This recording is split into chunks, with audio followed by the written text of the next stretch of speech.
Bom dia, alegria estarmos, como cantamos hoje, é uma alegria estarmos reunidos para adorar o Senhor, graças a Deus por isso. O Senhor nos livrou das trevas do pecado, da escravidão e da dominação do pecado, para viver para a glória do Senhor. Irmãos, isso é maravilhoso e realmente deve nos trazer imensa alegria. Lembrando os membros da igreja que dia 3 de dezembro nós teremos assembleia, tem que ser convocado pelo menos 30 dias antes, e nesta assembleia nós estaremos, terão vários assuntos, inclusive a eleição dos conselhos, né, dos diáconos e do conselho de patrimônio, certo? Então, os irmãos estão recebendo as fichas da irmã Rosária, os irmãos membros da igreja, para fazer suas indicações, e depois dobra e coloca na urna durante um mês. Você tem um mês, acho que mais um pouco, né? Então, não tem desculpa, não deu tempo, bem, né? Muito bem, irmãos, depois do aviso, vamos para Atos 19. Nós estamos aqui na terceira viagem missionária do apóstolo Paulo, e Paulo finalmente chegou lá em Éfeso.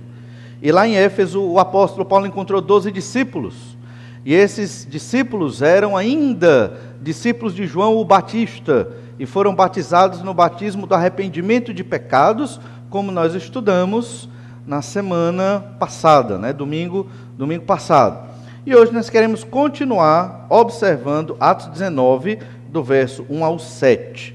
Lembrando que a ideia principal desse texto é que a doutrina fortalece a nossa fé. Esse é um texto muito importante porque destaca a necessidade de conhecer a doutrina. A palavra doutrina, a gente repete muito, mas significa o quê? Ensino.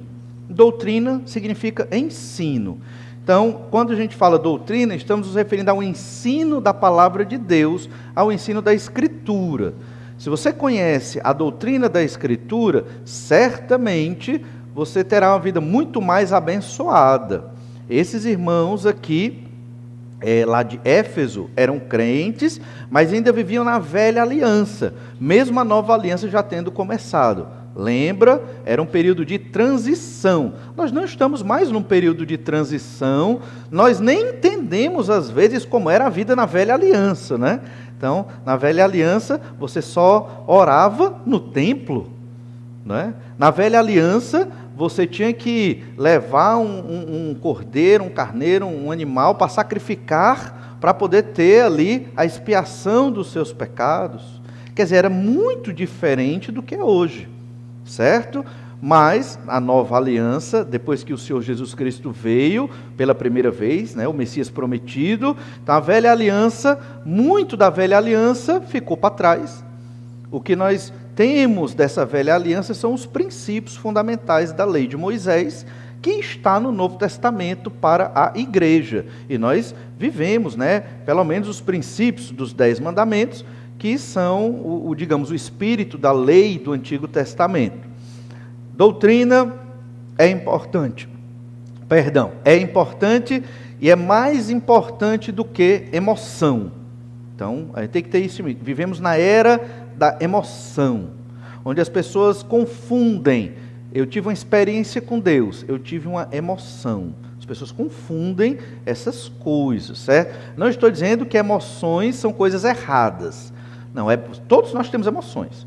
Emoções é inerente, ter emoções, sentimentos é inerente ao ser humano. Mas tem emoções que, se forem motivadas pelo seu coração ou por um pecado, são emoções ruins. Agora, se você, conhecendo a doutrina, o Espírito Santo agindo na sua vida, e você tem boas emoções, certamente são emoções que vão ser maravilhosas. A emoção de entoar um cântico, a emoção de você estar num problema terrível na sua vida, e você ora ao Senhor, e o Senhor te dá um refrigério, isso é uma bênção, isso é maravilhoso, né? Então nós temos emoções, óbvio, só que elas não podem ser guiadas pela subjetividade, pelo misticismo, mas tem que ser guiadas pela doutrina. Isso é fundamental, certo? Senão nós nos perderemos num evangelicalismo emocional, subjetivo e místico, que não é o que Jesus ensina. Duvida? Leia os evangelhos. Veja como foi que Jesus tratou, por exemplo, aquela multidão que foi atrás de Jesus depois dele ter multiplicado o pão. Lá em João capítulo 6, Jesus disse: vocês vêm até mim porque eu dei o pão para vocês. Olha como Jesus foi direto no pecado, né? Busquem o pão, né? Trabalhem pelo pão da vida eterna. Jesus foi incisivo. A multidão atrás de Jesus, Jesus sabia que aquela multidão tinha interesses econômicos, né, financeiros, interesse de sustento na sua alimentação, e Jesus não veio para isso. Jesus abençoava as pessoas, sim, mas Jesus não veio para só matar a fome das pessoas. Jesus veio para dar o pão da vida, né, que era Ele mesmo, a salvação ao pecador perdido, que é mais importante do que o nosso próprio alimento, do que a nossa própria saúde. Por quê? Porque, irmãos, a vida é eterna, o nome já está dizendo, é eterna, né? É para todo sempre. Você prefere trabalhar para ter uma vida boa aqui na terra por 100 anos, ou você prefere trabalhar para ter uma vida eterna, maravilhosa, sem defeito, sem pecado, sem problema? É claro que uma coisa acaba não excluindo a outra necessariamente, porque você pode ter uma vida aqui também maravilhosa que agrada ao Senhor. Mas bem, nós estudamos domingo passado que a importância da doutrina do Espírito, a importância da doutrina do Espírito Santo. Nós vimos isso nos versículos 1 e 2 de Atos 19. Vamos ler Atos 19, verso 1 e 2. Aconteceu que, estando Apolo pelas regiões mais altas, chegou a Éfeso e, achando-lhe alguns discípulos, perguntou-lhes: recebestes porventura o Espírito Santo quando crestes? Ao que lhe responderam: pelo contrário, nem mesmo ouvimos que existe o Espírito Santo. Olha, como eles eram desinformados, esses 12 discípulos. Eram crentes, mas nem mesmo entendiam que existia o Espírito Santo. É importante saber da existência do Espírito Santo? E aí nós vimos isso um pouco no domingo passado. Vimos que na velha aliança, eles sabiam do Espírito Santo. Então esses discípulos aqui nem conheciam muitos textos da velha aliança. O livro de Juízes, por exemplo. A gente deu o exemplo do livro de Juízes, que é um dos livros que mais tem a manifestação do Espírito Santo lá no Antigo Testamento. Eles deviam conhecer, eles precisavam de doutrina, entende? Eram crentes, precisavam de doutrina, precisavam conhecer a doutrina do Espírito Santo. E começamos a estudar também a importância do batismo em nome de Jesus. No verso 3 a 5, nós lemos ainda: então Paulo perguntou: em que, pois, fostes batizados? Responderam: no batismo de João. Veja a relação entre batismo e doutrina do Espírito Santo. Há uma relação aqui. O batismo de João é o batismo do arrependimento de pecados. Vimos isso domingo passado. Isso tem uma relação com o Espírito Santo. Nós vamos ver qual é. Então, verso 4. Disse-lhes Paulo: João realizou o batismo de arrependimento, dizendo ao povo que cresce naquele que vinha depois dele, a saber, em Jesus. Eles, tendo ouvido isto, foram batizados em o nome do Senhor Jesus. Então, o batismo de João não era o mesmo batismo que os apóstolos estavam praticando, que nós chamamos de o batismo cristão. O batismo de João era um batismo para as pessoas ali, judeus, israelitas de modo geral, que estavam arrependidos dos seus pecados e queriam obedecer ao Deus de Israel, queriam crer no Messias que viria, mas eles não sabiam quem era esse Messias. E então João estava preparando a chegada do Messias, que é, obviamente, o Senhor Jesus Cristo. E nós lemos um texto interessante lá em Mateus, capítulo 3, verso 10. E foi aqui que nós paramos. Mateus 3, 10 diz, do 10 ao 12, que o batismo de Jesus é com Espírito Santo e com fogo. Esse texto é polêmico. Olha, Mateus 3, verso 10. Já está posto o machado à raiz das árvores. Toda árvore, pois, que não produz bom fruto, é cortada e lançada ao fogo. Eu vos batizo com água para arrependimento. Quem está falando isso é João, o Batista. Mas aquele que vem depois de mim é mais poderoso do que eu, cujas sandálias não sou digno de levar. Ele vos batizará com o Espírito Santo e com fogo. A sua pá ele a tem na mão, e limpará completamente a sua eira, recolherá o seu trigo no celeiro, mas queimará a palha em fogo inextinguível. Jesus nunca batizou. Os apóstolos batizaram com água, como João Batista, por imersão, mergulhando, que o símbolo do batismo é esse: morrer para o pecado, nascer para uma nova vida com Cristo. Hoje, espiritualmente falando, porque o nosso corpo ainda é velho, o nosso corpo está se acabando todo dia, e vai se acabar nessa terra. E aí vamos ressuscitar, numa nova vida com o Senhor, no novo céu e nova terra.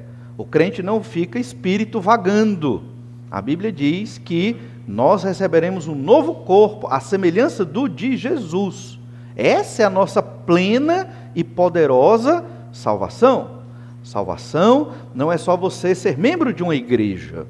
Salvação não é só você ter a solução de problemas emocionais, físicos ou financeiros.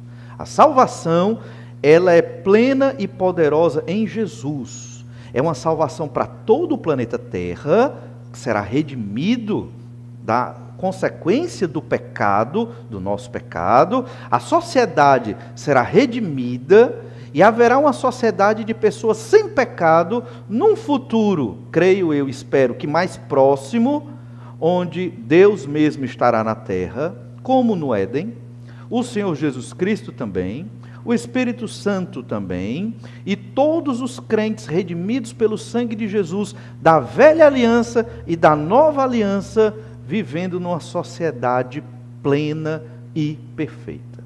Essa é a nossa plena e poderosa salvação por toda a eternidade. Essa é a salvação. João está batizando com água porque ele está dizendo que o batismo dele é do arrependimento. Mas o Messias tem um outro tipo de batismo. O batismo de Jesus é o batismo do Espírito Santo, é o batismo do fogo. São dois tipos de batismos diferentes. O batismo do Espírito Santo, a gente lê lá em 1 Coríntios 12, verso 13. Pois em um só Espírito, todos nós fomos batizados em um corpo, quer judeus, quer gregos, quer escravos, quer livres, e a todos nós foi dado de beber de um só Espírito. Ou seja, o Espírito, nós somos batizados no Espírito Santo. Em que sentido? No momento que você crê que Jesus morreu numa cruz pelos seus pecados, que Ele é o seu Senhor, e você de coração crê nisso, crê na ressurreição do Senhor Jesus, e o confessa como seu Senhor com a sua boca, isso significa que você foi convertido pelo poder de Deus. Isso significa que você já foi batizado pelo Espírito Santo. O batismo do Espírito Santo é o Espírito Santo de Deus vindo habitar em você. Como exatamente? A gente não sabe. Mas o Espírito Santo, que é Deus também, habita nos crentes em Jesus. Por isso que nós temos que evitar chamar esse prédio de templo.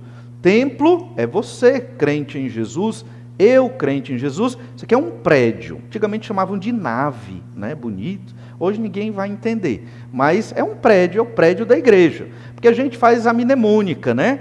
Porque a ideia é que, não é nem a mnemônica, perdão, a metonímia, é que a gente sempre diz, vamos para a igreja, como se o prédio fosse a igreja. O prédio não é a igreja, o prédio é o prédio. A igreja somos nós, certo? Então a gente pode até fazer essa metonímia, que é natural da linguagem humana, mas temos que ter entendimento disso. Essa igreja, ela só é sagrada quando nós estamos aqui, porque nós somos o templo do Espírito Santo de Deus, porque fomos batizados por Jesus, espiritualmente falando, com o Espírito Santo de Deus. Esse é o batismo do Espírito. Então, de novo, 1 Coríntios 12, 13. Pois em um só Espírito, todos nós fomos batizados em um corpo, quer judeus, quer gregos, quer escravos, quer livres. Que corpo é esse? É a igreja. É a igreja Batista Manancial? Não. É a igreja de Jesus por toda a terra. Todos os crentes em Jesus, hoje, vivos, foram batizados pelo Espírito Santo porque são crentes em Jesus. Pode ser batista, presbiteriano, não interessa a denominação. Creu no Senhor Jesus Cristo, mesmo tendo uma ou outra divergência doutrinária, periférica, obviamente, porque senão não é crente em Jesus, foi batizado pelo Espírito Santo. Foi batizado pelo Espírito Santo. Como nós vimos domingo passado, não precisa um apóstolo impor as mãos sobre você para você receber o Espírito Santo. Não, isso aconteceu aqui nesse texto, mas de modo transitório. Lembra, é um texto de transição. Os crentes da velha aliança estão passando para a nova aliança. E a gente vai explicar isso melhor. Mas certamente você está curioso para saber o que é o batismo com fogo. Não é verdade? Para os pentecostais, e tanto que o símbolo dos pentecostais é uma chama, né? Por causa de Atos capítulo 2. Tudo bem. No entanto, a figura do fogo, tanto no Antigo como no Novo Testamento, exemplifica mais a ira de Deus do que a bênção de Deus. O batismo com fogo é o batismo de Jesus, que nós lemos lá no livro de Apocalipse. Jesus vai abrir os 7 selos e o livro da humanidade vai ser aberto, o livro do juízo de Deus contra a humanidade naquela época, no futuro. E é Jesus, o Cordeiro de Deus, que vai despejar o juízo de Deus contra a humanidade. O Jesus de Apocalipse 1 é bem diferente do Jesus dos Evangelhos. É bem diferente. Porque o Jesus de Apocalipse, que por sinal o livro do Apocalipse significa as revelações de Jesus, né, do Senhor Jesus Cristo, o apóstolo João, é o Jesus que vai batizar com fogo, é o Jesus que vai julgar a humanidade, é o Jesus que vai condenar todo pecador perdido, que foi condenado por conta dos seus pecados. É Jesus. É Jesus quem salva, é Jesus quem condena. Por isso o batismo do Espírito para os salvos. O batismo de fogo para os que serão condenados ao inferno de fogo. Ele vos batizará com o Espírito Santo e com fogo. A sua pá, ele a tem na mão. Ele quem? É Jesus. E limpará completamente a sua eira. Recolherá o seu trigo no celeiro, os salvos. Mas queimará a palha em fogo inextinguível, os condenados. Não pense que no final dos tempos todos serão salvos. Não. Quem creu em Jesus, salvo pelas obras de Jesus, pela graça de Deus, não por obras próprias, não por sua religião, não por vir muito à igreja, não por isso, mas porque Jesus morreu numa cruz pelos seus pecados. Aqueles que escolheram o pecado, viver no pecado, desconsiderar Deus, a palavra de Deus, a vontade de Deus, e viver no seu pecado para a sua glória, para a sua satisfação, para os seus desejos, os seus projetos, os seus planos, a idolatria de si mesmo é a palha que vai para o celeiro. Certo? Perdão, para o celeiro não, vai ser jogada fora para ser queimada, é o batismo de fogo. Então, fogo aqui é juízo. Jesus tem um batismo do Espírito para os que vão crer, o batismo do fogo para aqueles que serão julgados e condenados ao inferno. Percebe a importância do batismo em nome de Jesus? Então, quando uma pessoa é batizada em nome de Jesus, ou em nome do Pai, do Filho e do Espírito Santo, ela está testemunhando: eu criei no Senhor Jesus Cristo, de fato. É por isso que nós não gostamos aqui na igreja de pedir: alguém quer crer em Jesus, levanta a mão. A gente não gosta de fazer isso. Por quê? Porque na modernidade isso tomou o lugar do batismo. É o batismo que faz isso. É o batismo que é o sinal da conversão, não é o levantar a mão. Óbvio que se você quiser: pastor, eu creio em Jesus, eu quero testemunhar isso para a igreja. Aí você vem aqui, você dá o seu testemunho de conversão, tranquilo. Mas você vai ser batizado. É no batismo que todos vão ver de fato que você creu. Essa é a ideia. Batismo não quer dizer que é a conversão, mas é o testemunho dessa conversão, o batismo nas águas. E o batismo no Espírito Santo aconteceu no dia em que você creu no Senhor Jesus Cristo, o Senhor te batizou, te deu o Espírito Santo, e você tem essa pessoa que é Deus, terceira pessoa da Trindade, com você, lhe fortalecendo, todo dia. E aí nós chegamos na terceira reflexão desse estudo, que é a importância da capacitação do Espírito Santo. 3 doutrinas importantes: a do Espírito, a do batismo e a da capacitação do Espírito, porque é o Espírito quem nos capacita. Olha o verso 6 e o verso 7. E impondo-lhes Paulo as mãos, veio sobre eles o Espírito Santo. É Atos 19, verso 6, né? E impondo-lhes Paulo as mãos, veio sobre eles o Espírito Santo. E tanto falavam em línguas como profetizavam. Eram ao todo uns 12 homens. Então, será que hoje, né, nós precisamos de um apóstolo para impor as mãos sobre nós? Não. Isso foi num período de transição. Nós lemos que no próprio livro de Atos, várias pessoas creram no Senhor Jesus, receberam o Espírito Santo e não tiveram um apóstolo impondo as mãos. Então isso é uma transição, na verdade é mais uma marca comemorativa no texto de que o Espírito Santo desce pela 4ª vez. E nós observamos isso claramente no livro de Atos dos Apóstolos. O Espírito Santo desceu em Atos 2, lá em Jerusalém, e as pessoas falaram em línguas. Não são línguas de anjos, não são línguas esquisitas, são línguas e idiomas que eram falados na época. Você lê Atos 2, você percebe isso muito bem.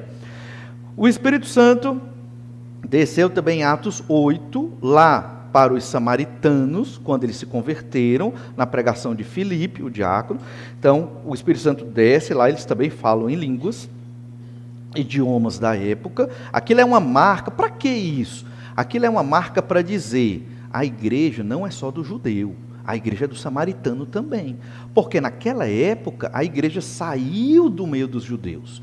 Então, no primeiro século, isso foi um problema grande nas igrejas, porque se achava que os judeus eram a igreja, e não, os judeus eram muito importantes para a igreja, porque evidentemente eles eram os mais conhecedores dos textos da velha aliança. Os apóstolos eram judeus, óbvio, muitos pastores eram judeus, tudo bem, mas a igreja não era uma igreja judaica, ela não deveria replicar a velha aliança obedecendo às leis lá da época de Moisés, certo? Então não era obrigatório circuncisão, não era obrigatório muitas daquelas leis. Por isso, o Espírito Santo desce de maneira milagrosa aos samaritanos. Em Atos 10, aos romanos. Em Atos 19, aos asiáticos, gregos, né, que tinha uma influência grega muito grande ali, que é a igreja de Éfeso.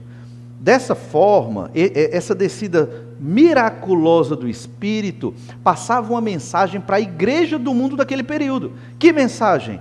A igreja de Jesus é de todas as nações. Ela não é só dos judeus. Para que a igreja se expandisse. Realmente esse sempre foi o projeto de Jesus. E a ideia é que a igreja é de homens libertos, é de escravos, a igreja é de todas as raças. Na igreja não deve ter acepção de pessoas, nem acepção de sexo. Na igreja nós temos que realmente ter e buscar esta isonomia ou igualdade dentro da igreja do Senhor Jesus Cristo. Certo? Não vamos conseguir plenamente, porque somos pecadores, mas nós não podemos, por exemplo, como em outros países, ter uma igreja só de negro e uma igreja só de branco. Não podemos ter uma igreja só de rico e uma igreja só de pobre. Vocês sabiam que tem estratégias missionárias assim? O missionário diz: não, eu vou plantar a igreja só de rico ali. Aí o outro missionário diz: não, eu sou missionário da favela, vou plantar a igreja só de pobre ali.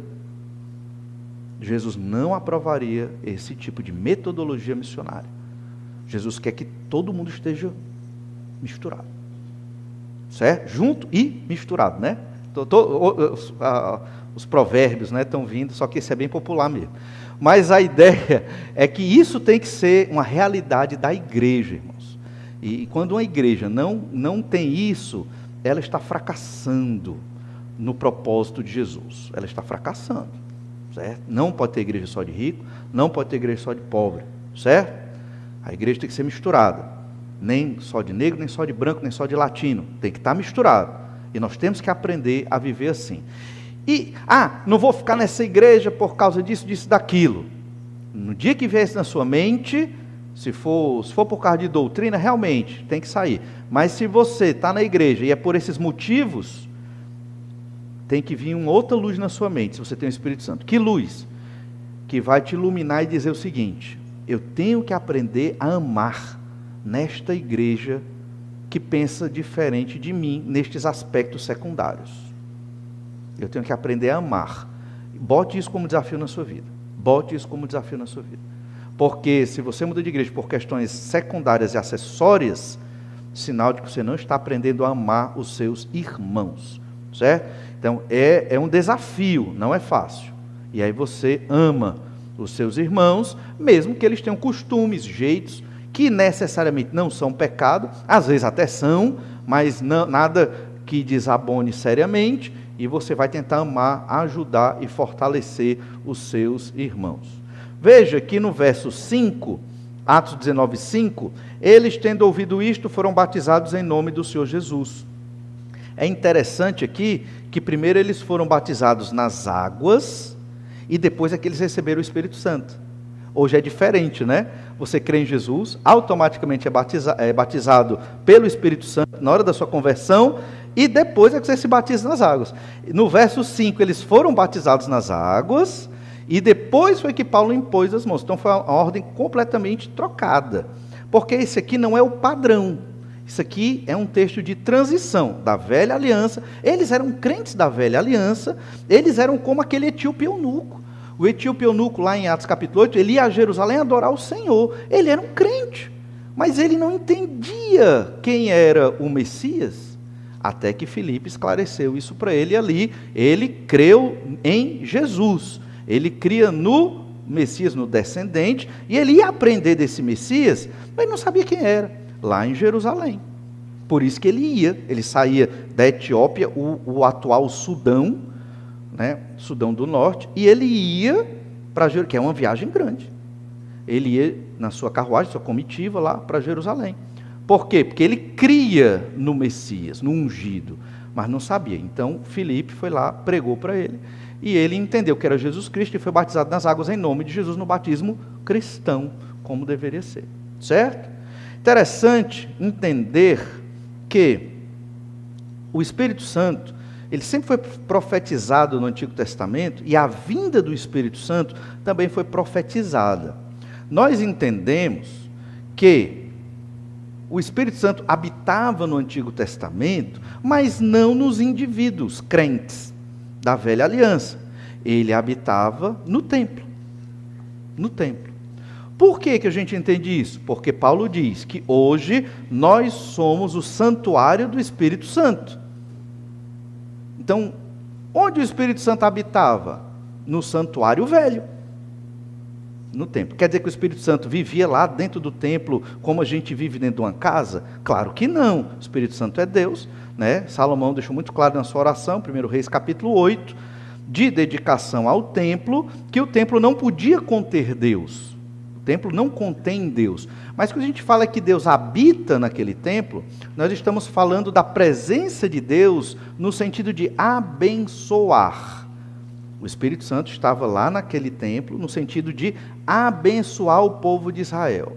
Quando o povo de Israel viveu num pecado terrível, o que é que Deus fez? Derrubou o templo. Deus tirou a presença dele do meio do povo. Deus deixou de estar presente em Israel? Não. Ele continuou presente, mas para amaldiçoar. Deus sempre está presente. Deus é onipresente, mas Ele está presente ou para abençoar ou para amaldiçoar. Né? Aqueles que vivem em pecado, desobedecem ao Senhor, blasfemam de Deus, são idólatras, conte com a maldição de Deus. E Deus ainda abençoa. Por quê? Porque Deus é pura graça, tanto amor que até estes Deus abençoa. Mas isso é graça sobre graça, né? Deus pode também julgar, amaldiçoar, e é muito difícil. O Espírito Santo, ele habitava lá no templo, no sentido de abençoar. E ele foi prometido, né, quando os profetas falavam da nova aliança, é uma aliança do Espírito Santo também. Ezequiel capítulo 11, verso 19, diz assim: dar-lhes-ei um só coração, espírito novo porei dentro deles, tirarei da sua carne o coração de pedra e lhes darei coração de carne. Que ele está falando do Espírito Santo, que vem para transformar o coração daquele que vai vir na nova aliança. Eu não vou ler todo o texto aqui, mas esse capítulo vai tratar também da nova aliança no profeta Ezequiel. A gente lê muito a nova aliança no profeta Jeremias, mas Isaías também fala da nova aliança e Ezequiel também. Olha Ezequiel 18:31. Lançai de vós todas as vossas transgressões com que transgredistes, e criai em vós coração novo e espírito novo, pois por que morreríeis, ó casa de Israel? Ezequiel 36:26 é o mais significativo desses versículos, lá de Ezequiel, 36:26. Dar-vos-ei coração novo, e porei dentro de vós espírito novo. Tirarei de vós o coração de pedra, e vos darei coração de carne, idêntico, né? Ezequiel 11:19. Isso aqui é uma profecia sobre a vinda do Espírito Santo no período da nova aliança. Imagine que você vivia na velha aliança, antes da vinda do Senhor Jesus Cristo. Você, lendo esses textos dos profetas, ficaria esperando: o que será esse Espírito? Quando ele vai chegar? Quando ele vai me dar este coração novo? Entende? Quando Jesus veio, morreu na cruz, ressuscitou ao terceiro dia. Lembra, o véu do templo se rasga, isso é um símbolo. A velha aliança caducou. Agora é uma nova aliança que Jesus instaurou na última Páscoa e na primeira ceia, e após sua morte e ressurreição, inicia a nova aliança, que ainda não se concretizou, mas hoje vivemos na era da nova aliança em Jesus. E nesta nova aliança, uma das marcas dela é o Espírito Santo. Por isso que os discípulos de Éfeso precisavam receber o Espírito Santo. Lá em Joel 2:28 nós temos esta profecia mais clara sobre a vinda do Espírito. Joel 2:28. E acontecerá, depois que derramarei o meu Espírito sobre toda a carne, vossos filhos e vossas filhas profetizarão, vossos velhos sonharão, e vossos jovens terão visões. Até sobre os servos e sobre as servas derramarei o meu Espírito naqueles dias. Veja que o Espírito Santo estaria sobre toda a carne. Ele está sobre toda a carne hoje? Não. Muitos seres humanos não têm o Espírito Santo habitando neles, não é verdade? Logo, esta profecia ela não se cumpriu totalmente, ela se cumpriu parcialmente. No quê? Naquilo que a gente chama de igreja. A igreja é o cumprimento parcial de muitas profecias do Antigo Testamento. Um dia, essa profecia vai se concretizar plenamente, quando Jesus voltar pela segunda vez, julgar a humanidade, estabelecer o governo de Deus no novo céu e nova terra. Aí toda a carne terá a habitação do Espírito Santo em si. Certo? E para você entender isso melhor, olha o verso 30. Mostrarei prodígios no céu e na terra, sangue, fogo e colunas de fumaça. O sol se converterá em trevas e a lua em sangue, antes que venha o grande e terrível dia do Senhor. Quando é que vai acontecer isso? Lá nas profecias do Apocalipse. É lá que vai acontecer isso. Então, essa profecia vai se concretizar plenamente no final dos tempos. Mas hoje ela já é cumprida parcialmente. E quem são as primícias?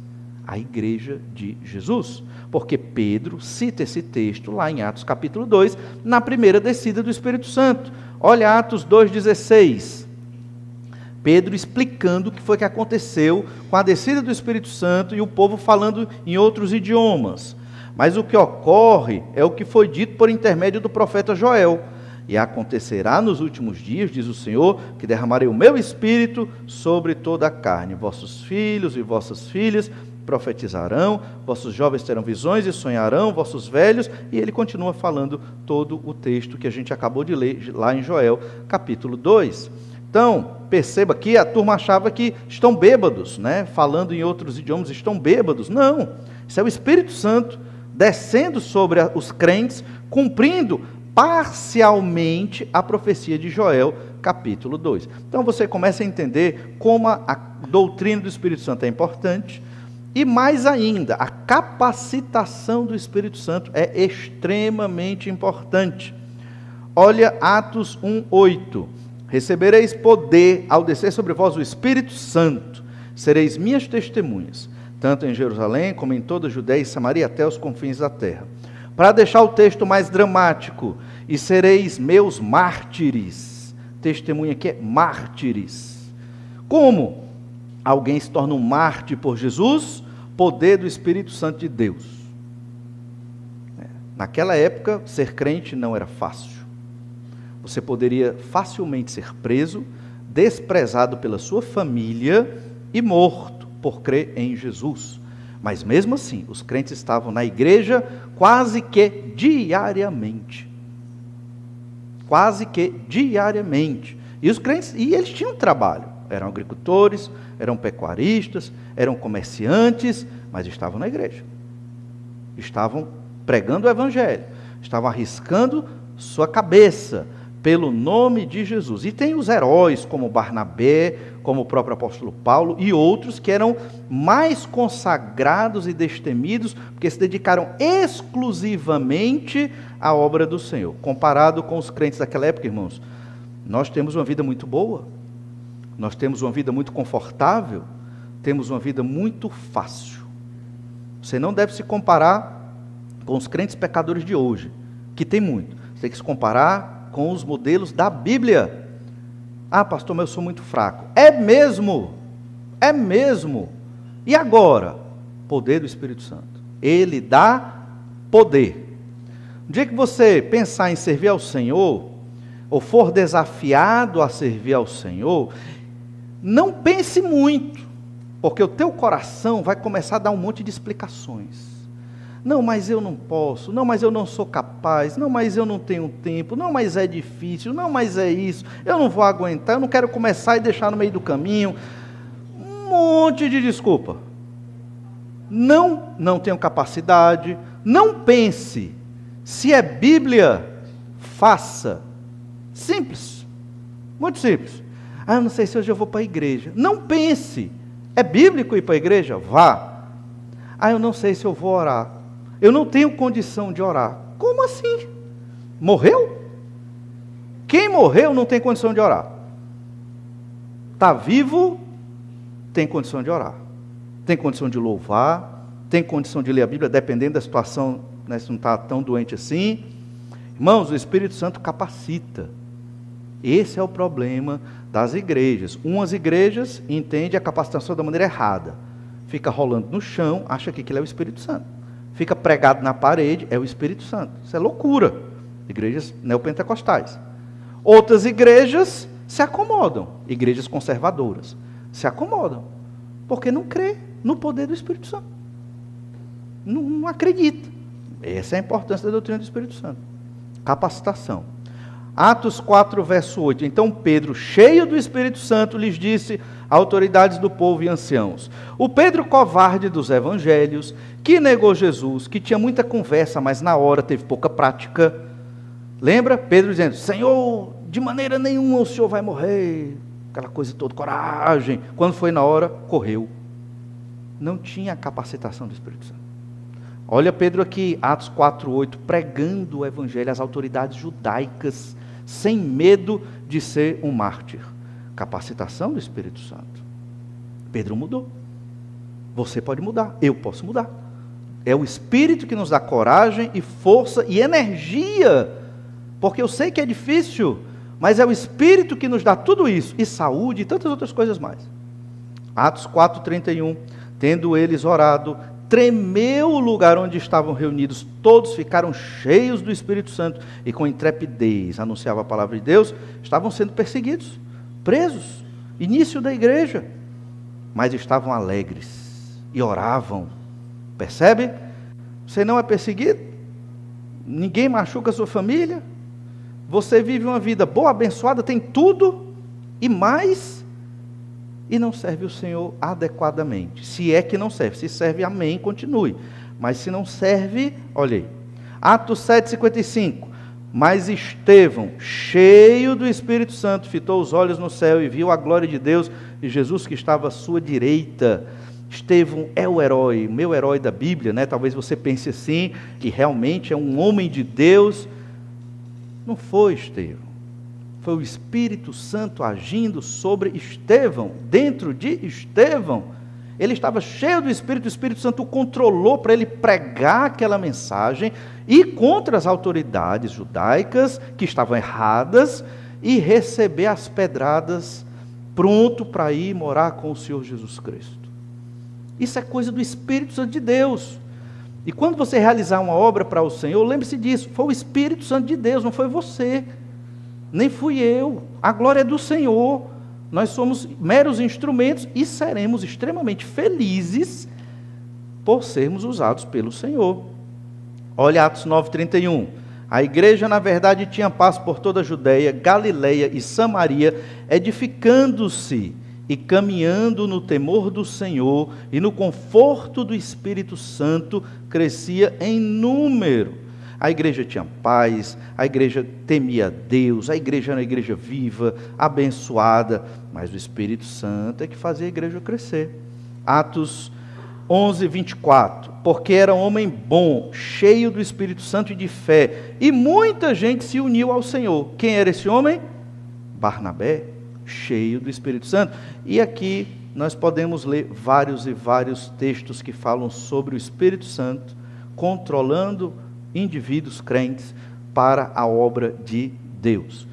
Por isso, estes 12 discípulos lá em Éfeso precisavam receber o Espírito Santo. Sem o Espírito, eles não teriam condição de servir ao Senhor. Sem o Espírito Santo, nós não temos condição. Você que crê em Jesus, tem o Espírito Santo habitando em você. Você tem poder. Não poder para fazer essas coisas esquisitas que algumas igrejas fazem, mas poder para obedecer ao Senhor e para servir ao Senhor nesta igreja, no meio da sociedade, no meio das trevas, como luz no meio dos perdidos. Você tem esse poder. E você tem poder de orar ao Senhor e de implorar ao Senhor que Deus abençoe as pessoas. Você tem esse poder. O Espírito Santo é um poder na nossa vida que nos capacita a servi-lo no ministério da igreja para a honra e glória de Deus. Você tem esse poder. Talvez não queira usar. Talvez não queira usar. Mas aí é entre você e o Senhor, né? Se você entende esta mensagem e por que Paulo abençoou aqueles irmãos com o Espírito Santo, é porque eles precisavam do Espírito para servir ao Senhor Jesus Cristo, como nós também precisamos. Que Deus nos abençoe e nos ajude a servir ao Senhor assim. Vamos orar então, nesse instante. Obrigado, Senhor, por Tua graça e misericórdia, pelo Teu amor, porque o Senhor é um Deus maravilhoso, que cuida de nós.